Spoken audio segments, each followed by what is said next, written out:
I'm a watchdog for things financial with coming down from the World Economic Forum and all the 2030 agenda. And it was like we were the first ones that banned CBDC, which is now being rebranded.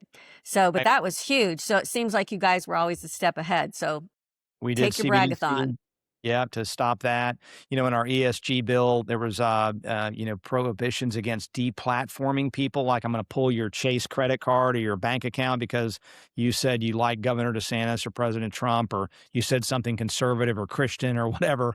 This craziness that we saw that is not going away. It's just kind of gotten quiet because of who's in power right now. But we did those things. So ESG was a big one that pushed back. It was at the time, at least, the strongest law. And I sat with staff for hours to figure out every lever that I said, I want every lever we can pull to stop people from forcing us to do their, globalist left wing worldview. And this is exactly what ESG is. And the sinister part of it is it bypasses elections because they have so much money under management that they control. They have shares in these major U.S. corporations to say, you're going to do this, this, and this. I don't care what happens in elections. So we were pushing back to say, and I did that with respect to our state because they were now asking for ESG information to give us a credit rating. And Florida has a top credit rating because we're one of the best, we probably think are the best run state in the country.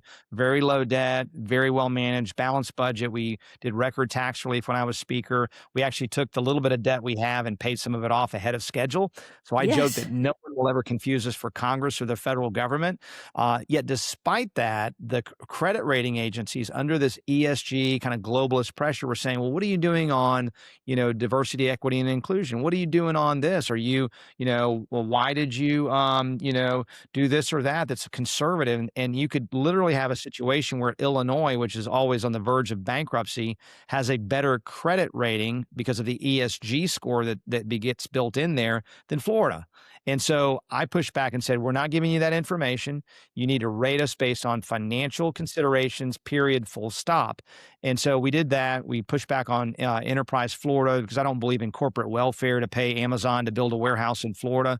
They're coming here. We have no income tax. We've got, and we don't need, we're a state that's getting a lot of businesses coming into the state without taxpayer giveaways. So we ended those. We did the Part B Protection Act. We, did major tort reform to curb litigation abuse, which has allowed our auto insurance to go down. It's the only state in the country where auto rates are actually going down. Thank State Farm you. is down by Thank 20%. you.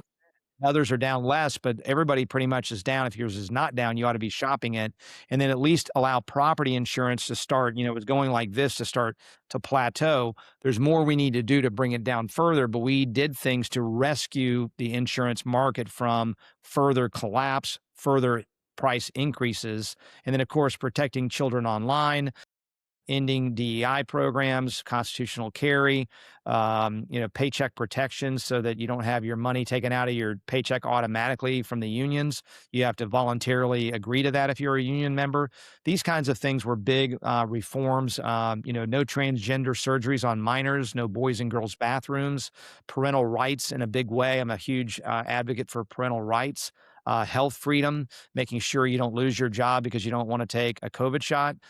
These were things that were very, very consequential. And the Governor DeSantis recently said, and he said a couple times in the last couple weeks, and then prior to that those 2 years I was leading the legislature were the two most consequential legislative sessions of any state, any time in our history, which is a nice compliment because, again, we focused on less talk, more action kind of leadership. And that's what I've done as a statewide leader is focused on being a no nonsense, get it done. People want somebody who's going to solve their problems, not somebody who's going to, tell them, oh, I'm going to make all your wildest dreams come true. And then they get in there and all they do is they self promote in Congress. They're getting rich in office and they're out having fun and they forget about we the people. We need men and women. We have them in the legislature, but you got to have good leadership. And so we people that are in office that are really going to go after the problems.